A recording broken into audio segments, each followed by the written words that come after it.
Tenho um convite para você que mora aí no sul de Minas. Dia 12 de julho é uma data especial e você deve marcar aí no seu calendário, na sua agenda. 12 de julho é o aniversário de 23 anos da Igreja Batista Betel, em Pouso Alegre. Nós estaremos ali juntos celebrando um culto a Deus por essa caminhada vitoriosa dessa igreja durante esses 23 anos. Eu estarei aí junto com os irmãos, celebrando e nos alegrando na presença do Senhor. E nessa oportunidade eu gostaria de convidar as mulheres que participam aí das organizações missionárias que estivessem conosco ali. É um convite extensivo a toda a região sul de Minas Gerais. Estarei aí no dia 12 de julho, participando do culto de celebração a Deus pela manhã e à noite, na Igreja Batista Betel, em Pouso Alegre. Eu aguardo você lá. Há de ser uma festa especial, porque estaremos celebrando com grande gratidão no nosso coração esses 23 anos de vida da Igreja Batista Betel. Eu espero você lá. Olá, como vai? Mais um encontro de oração da Igreja Batista Betel aqui em Pouso Alegre. Coloque na sua agenda o nosso aniversário. 11 e 12 de julho estaremos celebrando, mais um ano de vitória. Teremos o pastor Rafael, a irmã Neuza ministrando a nós, e com certeza vai ser um momento tremendo de celebração e honras ao nosso Deus. Gostaríamos que você estivesse conosco nesse momento tão importante na vida da nossa igreja. E prepare também, próxima semana estaremos dando ênfase ao Dia do Pastor. E que Deus assim nos abençoe. Não esqueça de dar o seu like e compartilhar essa mensagem com aqueles que necessitam de ouvir a palavra do Senhor. E que Deus assim nos abençoe. Segundo livro dos Reis, capítulo 4, verso 13. Vamos do 13 ao 17. Eliseu mandou Geazi dizer-lhe: você teve todo esse trabalho por nossa causa. O que podemos fazer por você? Quer que eu interceda em seu favor ao rei ou ao comandante do exército? E ela respondeu: estou bem, vivendo no meio da minha própria gente. Mais tarde, Eliseu perguntou a Geazi: o que se pode fazer por ela? E ele respondeu: bem, ela não tem filhos, e o marido é idoso. Então Eliseu mandou chamá-la. Geazi a chamou e ela veio até a porta. E ele disse: por volta desta época, no ano que vem, você estará com um filho nos braços. Ela contestou: não, meu senhor, não iludas a tua serva, ó homem de Deus. Como Eliseu lhe dissera, a mulher engravidou e no ano seguinte, naquela mesma época, deu à luz um filho. Curve sua cabeça. Peça ao Senhor para falar com você. Pai, nós pedimos a tua graça e a tua misericórdia. Em nós mesmos não há força, em nós mesmos não há direção, mas em ti há.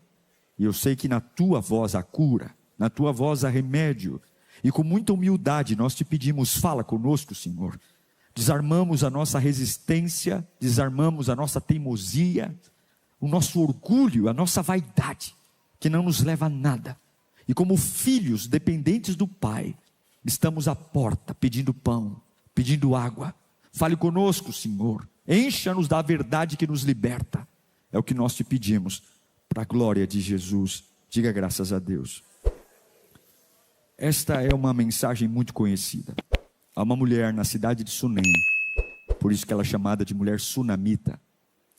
Ela é uma mulher generosa.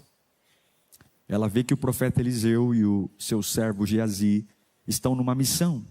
Então ela chama seu marido, pede para construir um cômodo na casa, para que todas as vezes que Eliseu passasse por perto da sua casa, houvesse um lugar para que ele descansasse. Ela não só manda construir um cômodo, como a Bíblia diz que ela manda mobiliar a cama, a candeeiro. É um lugar onde o profeta poderia descansar no meio da sua jornada ministerial. Ela não quer nada, ela só quer servir. A Bíblia não deixa nenhum lastro de pedido dela. E o que me chama a atenção nesse texto é que ela não tem nada a pedir. Ela não está abençoando o profeta com um quarto para que ele repouse, porque ela quer uma contrapartida. Não. Ela simplesmente está ali servindo ele. Ela está servindo. E não quer dizer que a vida dela é boa, no aspecto de ela não tem problema. Não sei se você já passou por isso, mas tem vezes que a gente tem paz na vida, porque a gente aprendeu a conviver com uma dor.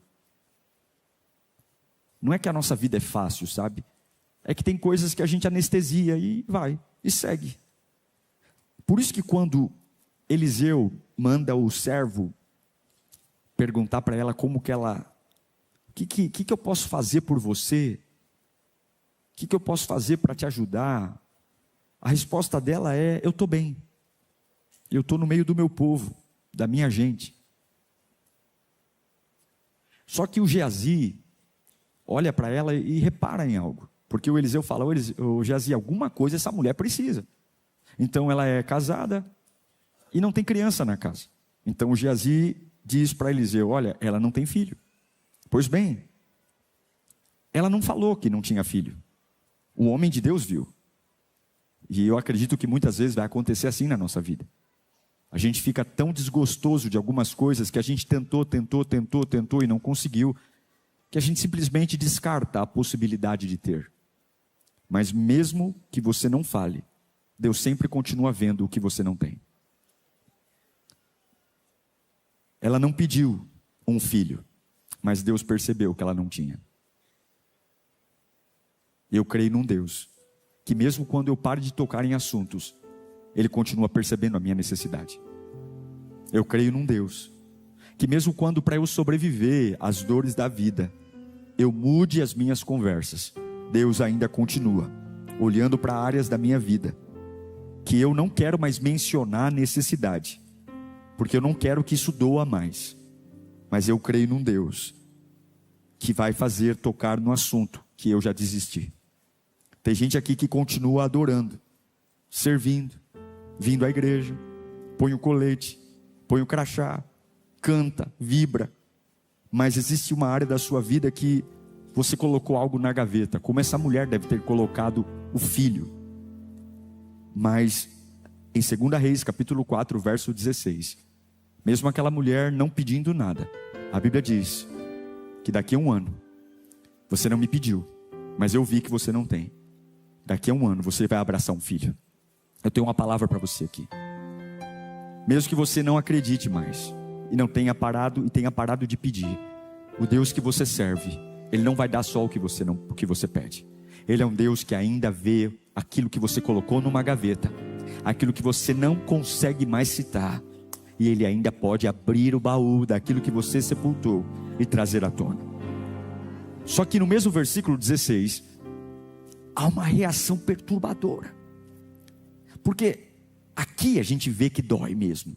Porque quando o profeta diz que ela vai engravidar em um ano, a reação dela não é dizer: vou abrir as gavetas, vou montar um enxoval, bercinho. Não. Olha a resposta dela: não, meu senhor, não iludas a tua serva, homem de Deus. Ela não tem medo da promessa. O problema não é a promessa de ter um filho. O problema dela é o medo de ter esperança de novo. Olha, irmãos, só quem já teve uma esperança frustrada sabe a ferida que isso gera. Só quem já teve muito ânimo por receber algo e não recebeu, sabe o medo que dá voltar a esperar de novo.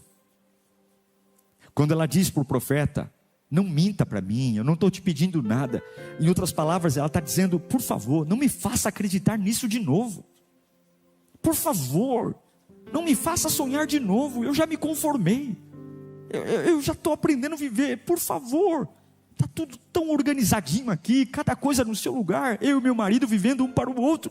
Por favor, não me faça abrir uma porta que eu passei anos tentando fechar. Não me faça. E essa talvez seja uma das maiores batalhas da fé, porque nós acreditamos que Deus pode todas as coisas, mas ao mesmo tempo tem áreas que a gente não quer que Deus toque de novo. A gente crê que Deus pode, mas tem áreas que eu cansei tanto de esperar, eu cansei tanto que eu digo: Deus, por favor, nem me dê essa esperança mais. E a batalha da fé é essa, porque tem dores que não foram curadas, porque foram só administradas. Mas o Deus que você veio buscar aqui hoje não apenas vê o que você fala, mas Ele também vê o que você esconde. Ele vê o que você esconde. Você não fala mais porque tem medo de ter esperança. Você não pede mais porque aprendeu a sobreviver sem. Mas Deus não vê só o que você fala, Deus também vê o que você esconde. Ele vê. Deus não te abençoa apenas com o que você pede, Ele também te abençoa com o que você desistiu de pedir.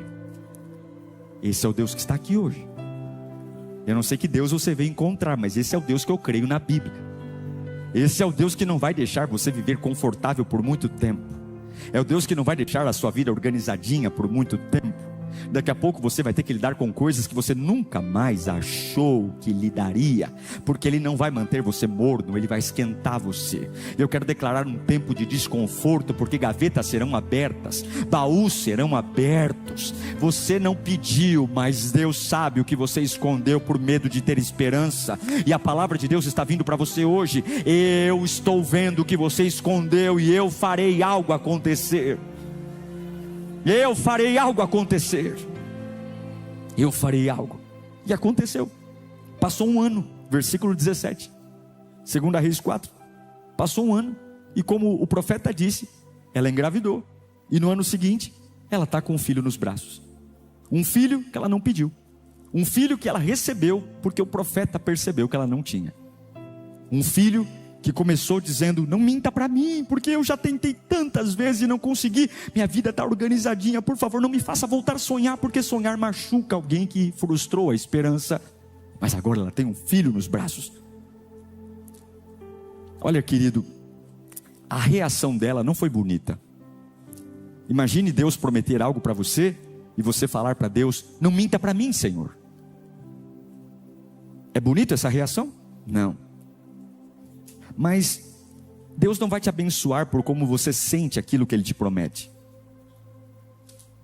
Nem sempre a gente reage bem às promessas que Deus nos faz. Mas Deus vai te abençoar pelo que Ele fala e não sobre como você reage. A fidelidade de Deus não depende de uma reação perfeita, porque nem todos os dias a gente tem uma reação perfeita. Algumas palavras que a gente recebe de Deus nos dão medo, nos dão incredulidade. Algumas promessas que a gente ouve, como Sara, dá vontade de dar risada. Lembra quando Deus prometeu um filho a Sara? O que ela faz? Ela dá risada, porque ela era uma velha seca, útero seco. Mas aquilo que Deus vai fazer na sua vida não depende da sua reação, depende da fidelidade que Ele tem naquilo que fala. Às vezes você recebe uma palavra e não consegue nem dizer amém. Às vezes você recebe uma palavra e finge que nem é com você. Mas escute aqui: quando Deus decide cumprir algo, por mais inseguro que você esteja, por mais medroso que você esteja, você não consegue cancelar um decreto do céu. Levante as suas mãos para cá. Isaías capítulo 64, versículo 4. Mesmo que você esteja com medo, mesmo que você esteja escondendo coisas importantes para você, a minha Bíblia diz que desde os tempos antigos ninguém ouviu, nem ouvido percebeu, olho nenhum viu outro Deus além de ti, que trabalha para aqueles que nele esperam. Você parou de falar, mas Deus não parou de trabalhar naquilo que você parou de falar. Você parou de pedir, mas Deus não parou de trabalhar naquilo que você parou de pedir. Você parou de sonhar, mas Deus não parou de preparar, porque aquilo que Deus promete, Deus sustenta. E eu quero declarar: comece a se preparar para um desconforto enorme, porque não vai terminar do jeito que está, diz o Senhor. Sua vida não vai acabar do jeito que está, diz o Senhor. Pastor, mas eu não toco mais no assunto, mas Deus vai voltar a tocar. É impossível servir a Deus e não receber. Só que aí acontece um problema. Essa mulher não pede filho. Deus percebe que ela não tem um filho e lhe dá um filho. Só que aí lá no versículo 18 do capítulo 4, diz que um dia o menino cresce. O menino quer uma promessa, desenvolve. E ele vai encontrar-se com o pai, com os ceifeiros. Só que aí, de repente, é assim que vem a luta. De repente, fala comigo, de repente. É do nada a vida vira de cabeça para baixo. Do nada. Família está tudo bem, está tudo mal. Do nada a empresa tem lucro, tem prejuízo. Do nada seu relacionamento era só flores e agora é só espinho. Do nada, de repente, o menino começou a gritar: ai minha cabeça, ai minha cabeça, ai minha cabeça. E o pai disse para o servo: pega o menino, leva para casa, leva para a mãe dele. E o servo pegou o menino, a promessa, o filho que ela não pediu e Deus deu, e levou o menino para a mãe. E a mãe ficou com o menino no colo. E ao meio-dia, aquele menino morreu. Olha, receber uma promessa de Deus exige muita fé. Mas administrar a crise da promessa exige maturidade. É muito triste o que está acontecendo aqui. O menino cresceu, a promessa amadureceu, a promessa alegrou uma casa que não tinha criança, e só quem tem criança em casa sabe a diferença que é uma casa com criança e uma casa sem criança. A promessa ganhou vida, a promessa ganhou personalidade, a promessa faz parte da rotina de um pai e de uma mãe que até pouco tempo não tinha nada. O menino agora está no campo e de repente a cabeça dói e acabou. Porque tem crises que não chegam devagar. Eu já vi pessoas, por exemplo, que estão internadas e elas ficam muito tempo doentes. E a gente, por mais que a gente acredite na cura, a nossa alma também já é preparada para dizer: olha, Deus pode levar.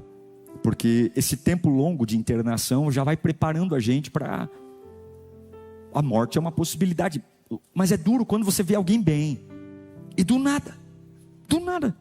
Nossa, eu vi a pessoa ontem e hoje eu estou num velório. Pois bem, eu quero dizer para você que você pode estar esperando uma temporada linda, mas tem coisas que acontecem de repente, coisas que interrompem a rotina, que mudam toda a nossa programação.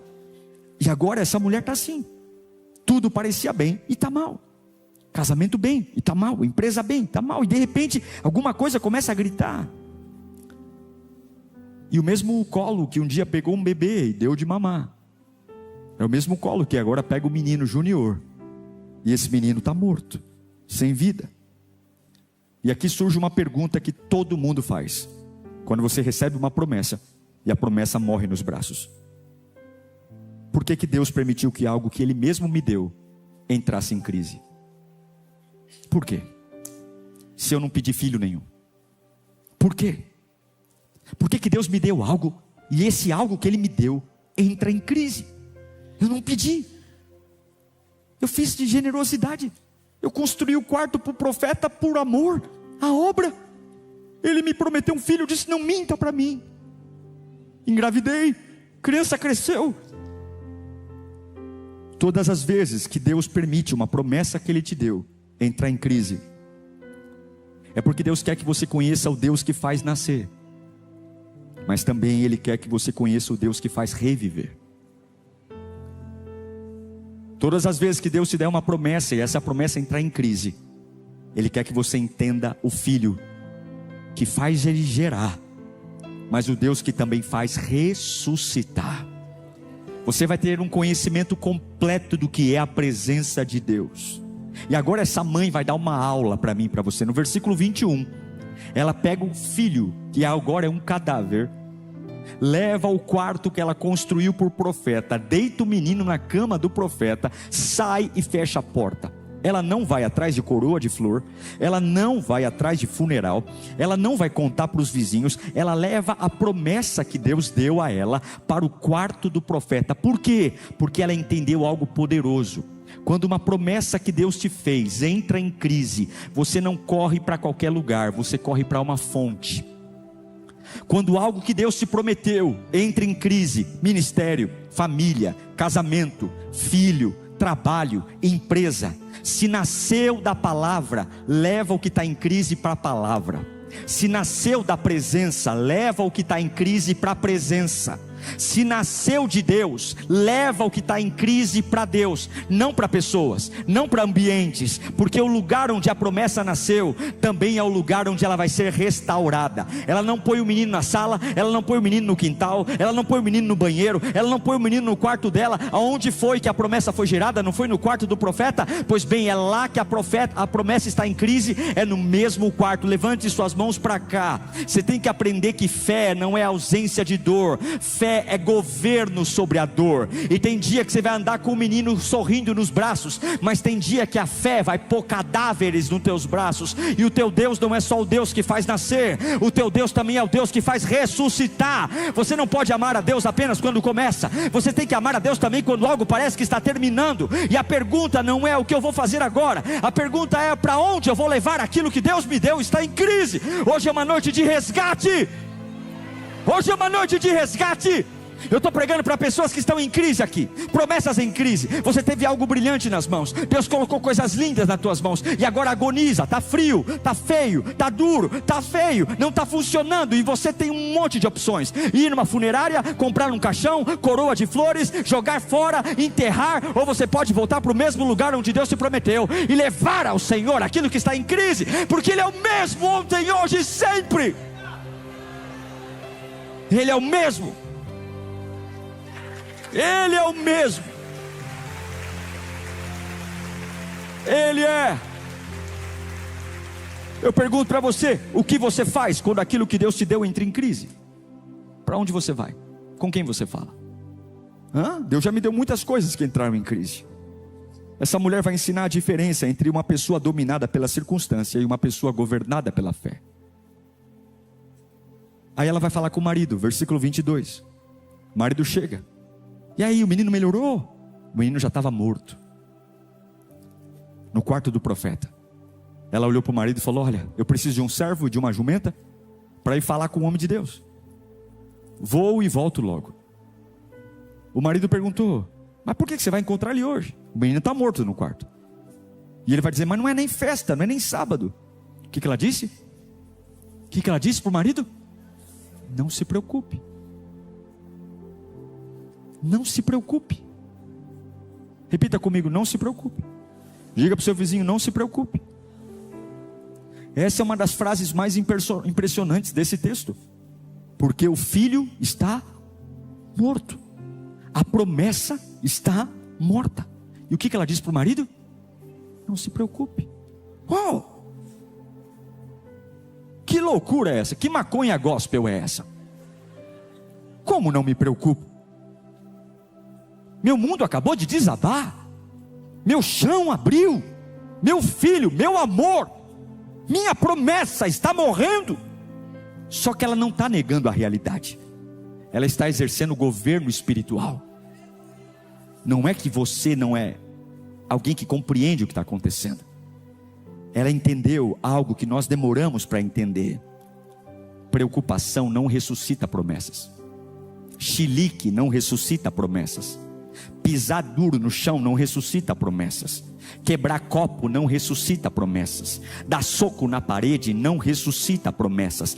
Pânico não abre portas. Desespero não muda diagnóstico. Ansiedade não gera milagre. Preocupação apenas consome, arranca força.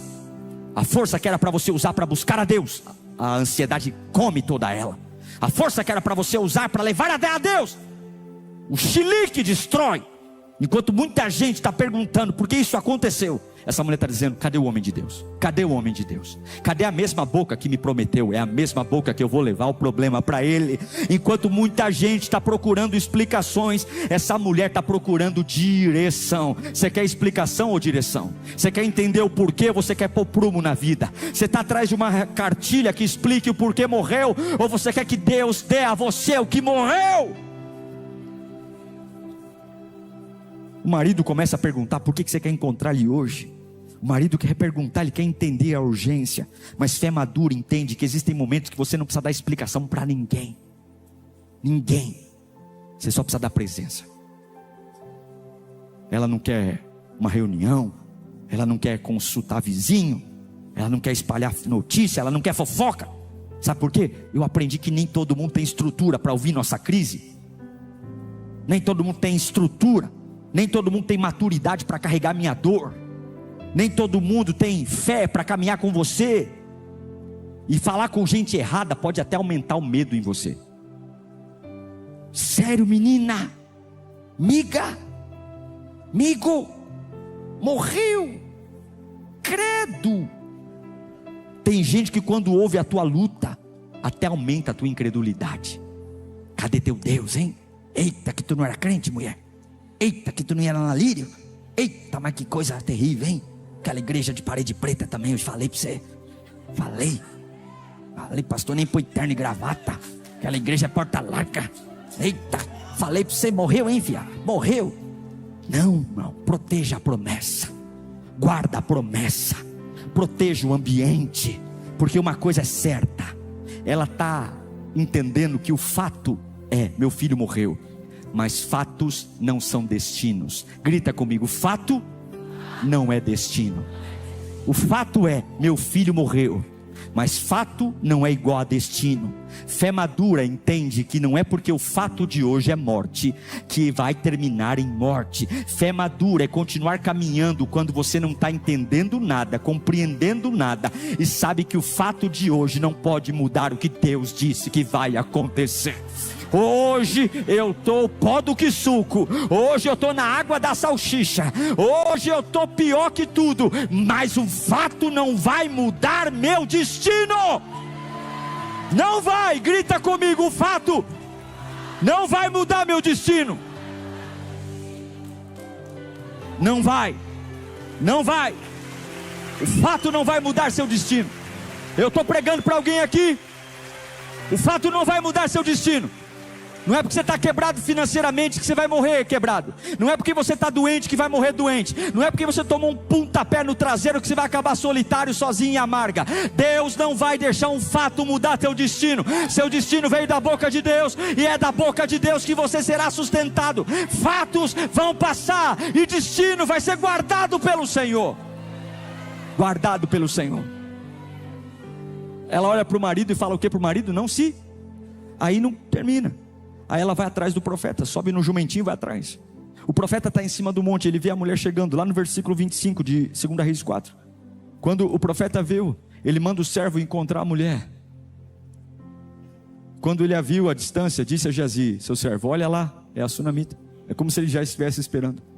E o profeta falou algo difícil, ele já sabia, alguma coisa errada tinha acontecido. Então ele disse, corre ao seu encontro e pergunta se está tudo.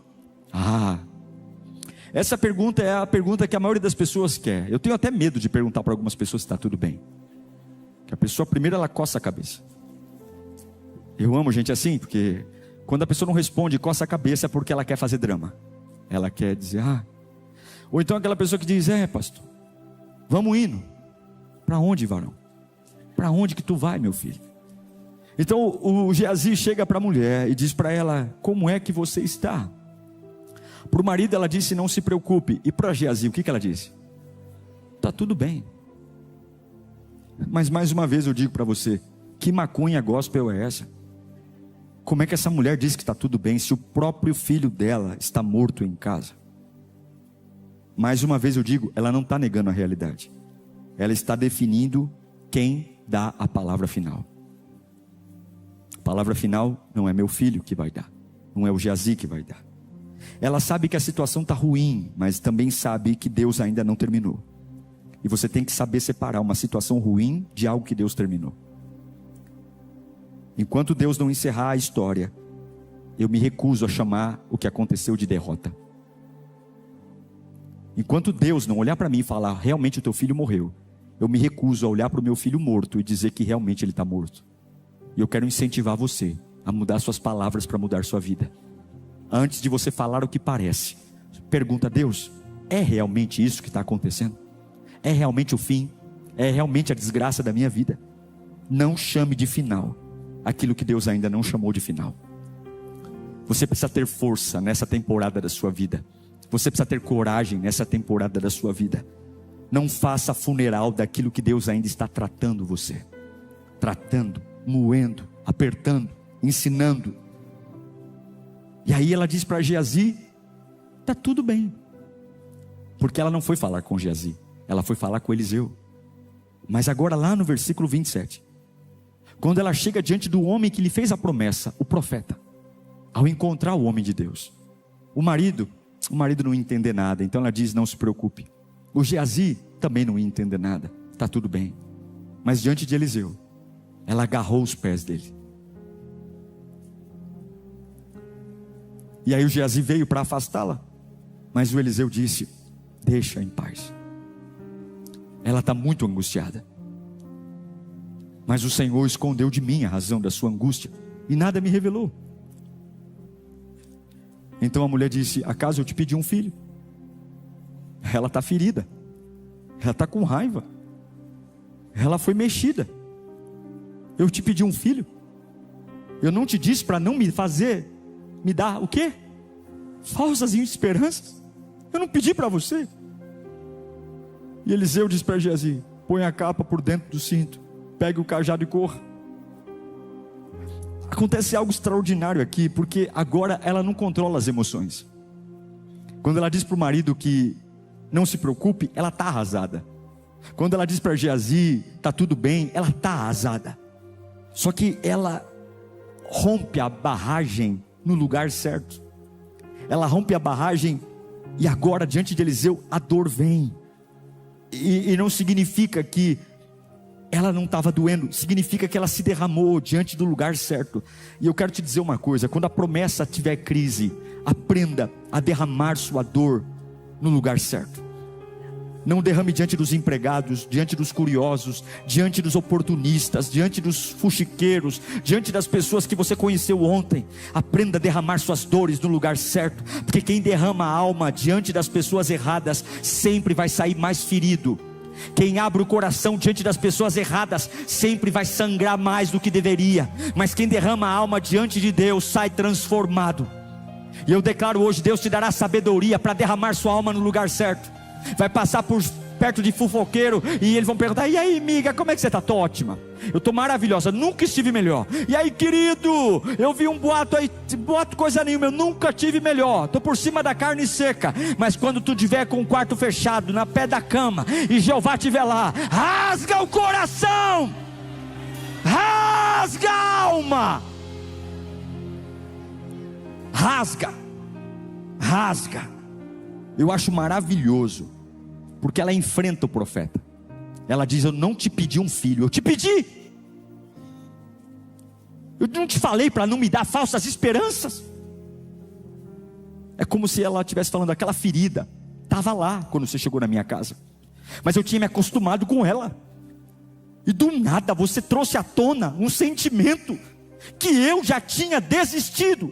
Você trouxe à tona, Eliseu, uma ferida que eu já tinha aprendido a conviver. E agora, quando eu aprendi a viver o meu sonho morreu.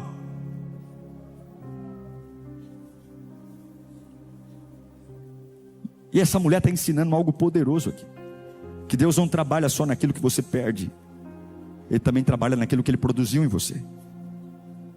Porque agora, irmãos, a maior batalha não é contra a morte do menino. A maior batalha é para entender se Deus é fiel ou não. Deus é fiel ou não?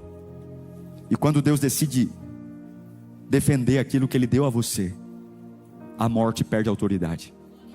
Escuta uma coisa: a palavra final vem do Senhor. Só que escute, essa mulher, ela está sendo fiel, porque chegou uma crise. Ela não contou para o marido, ela não fez drama, ela pôs o menino no quarto do profeta, ela foi a todos os obstáculos, sem vexame, sem chilique.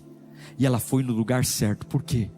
Porque ela entende que a palavra final não é a morte que dá, a palavra final quem dá é o Senhor. Quando Deus te dá uma promessa, lembra do Senhor. Acontece algo incrível aqui.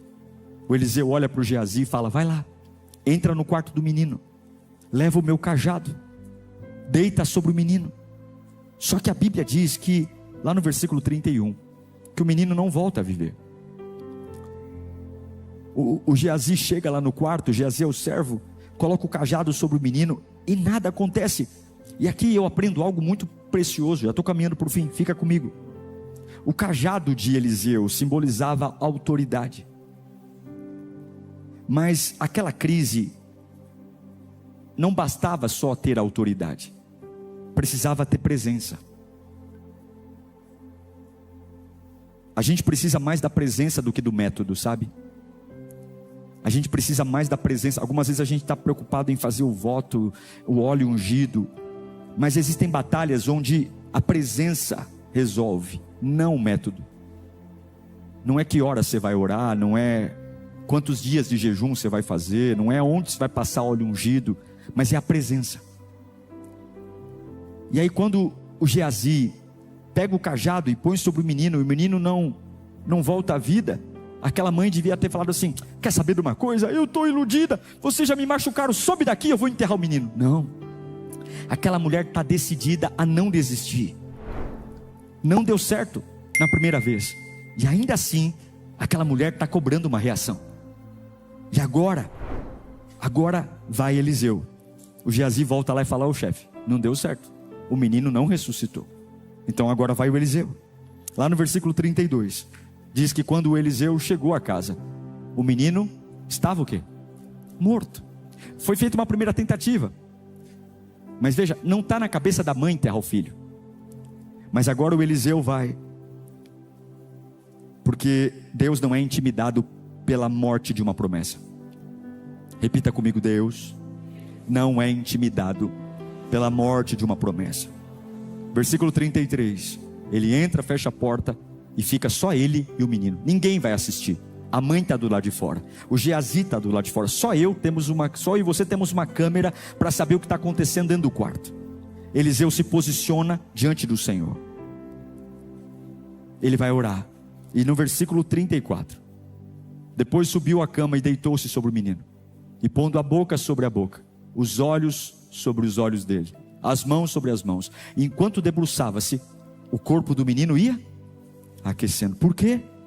Aqui tem uma imagem profética: um homem vivo tocando um menino morto, uma presença viva tocando uma presença morta, o céu invadindo o que tinha acabado. A Bíblia diz que enquanto Eliseu estava deitado sobre o corpo morto do menino, não é que o menino voltou a viver, o corpo do menino voltou a ficar quente. Ele está morto ainda, mas o corpo está começando a ficar quente. Ele ainda não ressuscitou, porque nem todo milagre acontece instantaneamente.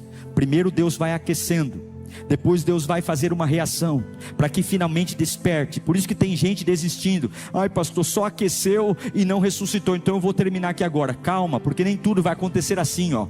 Comece a perceber os aquecimentos que já estão começando. Comece a perceber os primeiros sinais. Pastor, não está vivo ainda. Não está vivo, mas não está tão gelado como estava. Não está vivo, mas também não está tão desmaiado como estava. Talvez o milagre não esteja completo, mas aquilo que estava morto ontem já está mais aquecido hoje. Comece a perceber os ventos que Deus está soprando na sua família. Talvez nem tudo está perfeito, mas Deus já está dando sinais que algo está acontecendo. Deus começa a mover algo e o inferno não consegue impedir.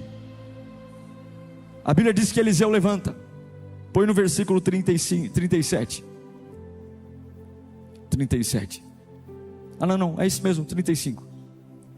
Então Eliseu levantou. O menino está aquecendo, mas está morto. O Eliseu levantou e pôs-se a andar no quarto, de um lado para o outro, como se ele estivesse pensando: e agora, meu Deus? E agora? O Geazi veio, não ressuscitou. Eu deitei sobre o menino, como o Senhor mandou. Eu coloquei boca com a boca, olho com olho, mão com mão. Ele está aquecendo, mas o menino não respira. Ele começa a andar. E depois subiu à cama. A terceira vez da tentativa. Debruçou-se mais uma vez sobre ele. E aí de repente, Achim! Achim! Achim! Achim! Achim! Achim! Achim! O menino não só está aquecendo, o menino está espirrando. E poderia ser qualquer outra coisa, poderia ser um estalar de dedo, mas são 7 espirros, poderiam ser 8, poderiam ser 6, mas são 7, porque 7 é o número da perfeição, 7 é o número completo. O menino não volta à vida numa tentativa só, o menino volta à vida na terceira tentativa, e agora o menino começa a espirrar 7 vezes, porque quando ele espirra 7 vezes, Deus está gritando do quarto, o mesmo Deus que dá a promessa, devolve a promessa de forma completa. Deus devolve a promessa, para não restar dúvida. Deus não estava apenas devolvendo a respiração, Deus estava devolvendo uma promessa inteira, uma promessa completa. E aqui chega o momento mais lindo dessa história, o momento mais lindo, porque a mãe não viu Eliseu deitando sobre o menino, a mãe não viu o menino colocando boca com boca, olho com olho, mão com mão, a mãe não viu Eliseu andando no quarto, a mãe não viu Eliseu deitando de novo. O que a mãe vai ver, está no versículo 36, é agora a porta do quarto abre, o coração está eu já vi tentar e não conseguir, mas agora Eliseu olha para ela, talvez aliviado, suando a camisa e dizendo: vem para cá, eu não vou te contar o que aconteceu agora aqui, eu só vou te falar uma coisa, pega o teu filho, que ele está vivo, pega o teu filho, pega ele, não precisa entender, pega ele de novo, porque aquele que prometeu ressuscita, aquele que prometeu restaura, aquele que prometeu vivifica. Depois de toda a crise, toda a lágrima, toda a caminhada, escuta aqui, não tem explicação. Todo o xiriguidum que Eliseu fez no quarto, eu sei porque a Bíblia conta. Mas não me importa como foi que ele ressuscitou. O que me importa é que agora eu tenho a chance de pegar o meu filho vivo nos braços de novo. Escuta, você não vai ter explicações, você não vai ter justificativas, você não vai ter discursos. Você só vai ver aquilo que parecia perdido voltar.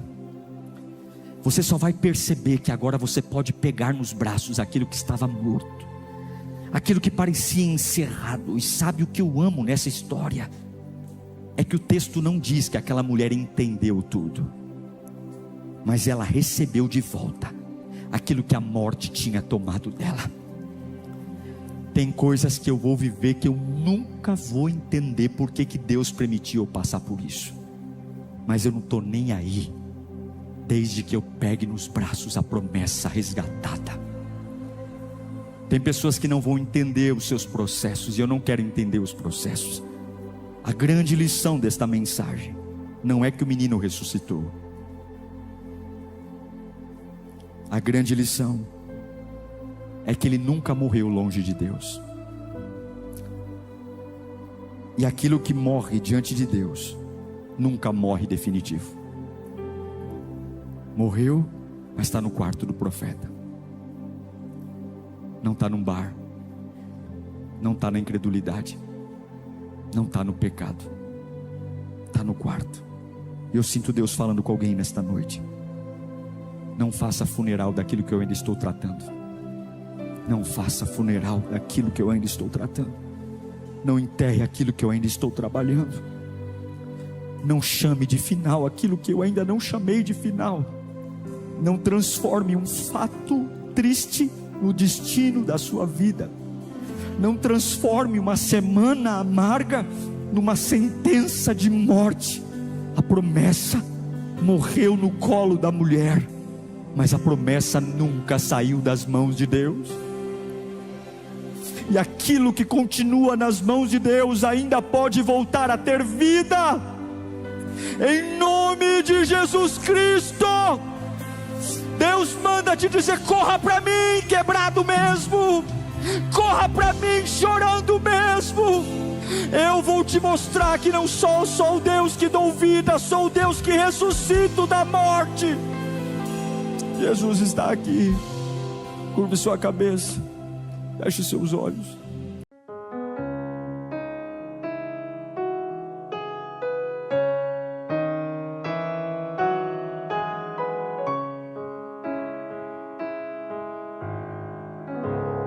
Deus de Israel, eu sei que não vim a este mundo pra adorar outro rei.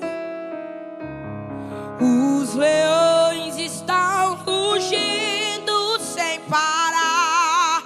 O meu louvor incomodou a todos que são contra ti, ó Jeová.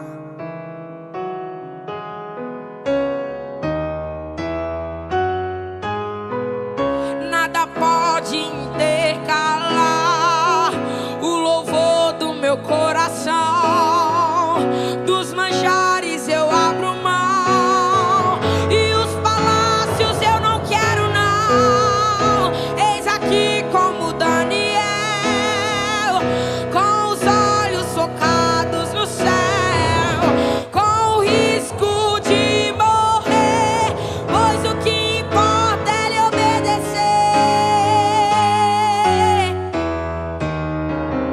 O Senhor, eu não vou dividir a minha adoração. Exclusivo és o meu coração. Eu vivo só pra ti e eu não abro mão do céu. Até diante da morte eu prefiro ser fiel.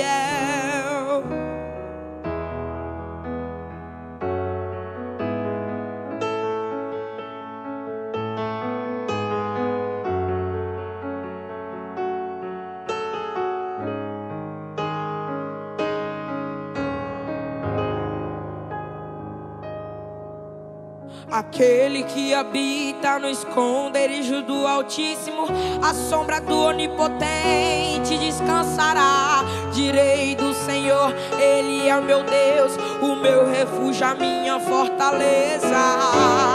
Ele me livra do laço do passarinheiro e da peste perniciosa. Ele me cobre com suas penas e debaixo de tuas asas eu estarei seguro. Eu não temo espanto noturno e nem seta que voe de dia, nem peste que anda na escuridão, nem mortandade que assole ao meio-dia. E não importam quantos caiam do meu lado, direita, esquerda, eu estou protegido. E se eu for fiel, eu moverei o céu. Ele enviará anjos para me guardar.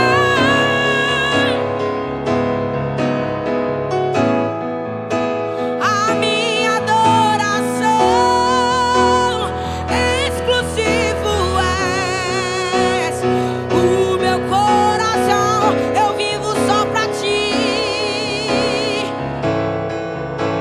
não abro mão do céu. Até diante da morte eu prefiro ser fiel. Eu não vou dividir a minha adoração.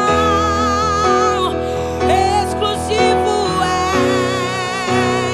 o meu coração. Eu vivo só pra ti e eu não abro mão do céu. Até diante da morte eu prefiro ser fiel.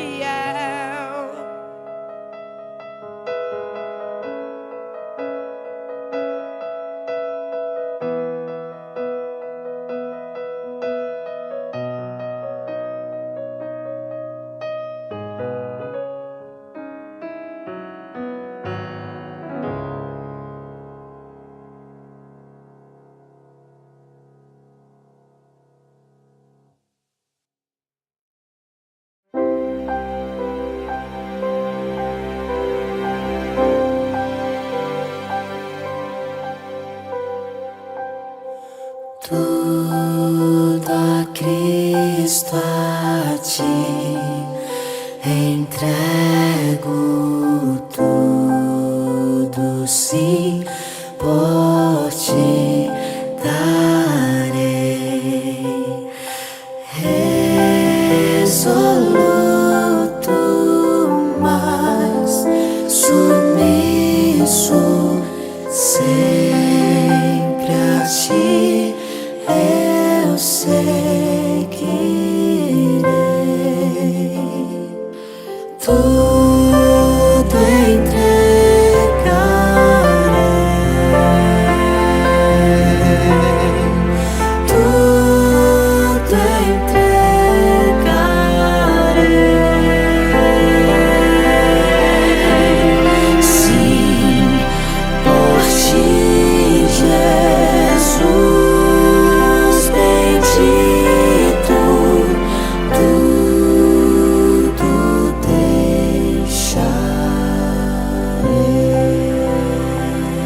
tudo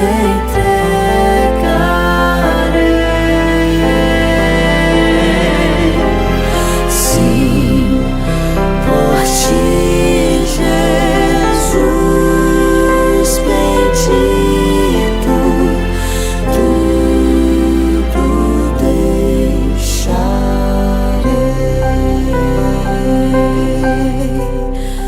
Tudo a Cristo a ti entrego. Que prazer, ó meu Senhor, paz perfeita, paz completa, glória, glória ao Salvador. Tudo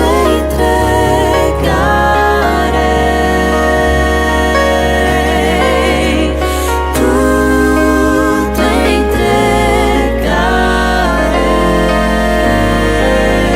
entregarei. Sim, por ti, Jesus bendito, tudo deixarei.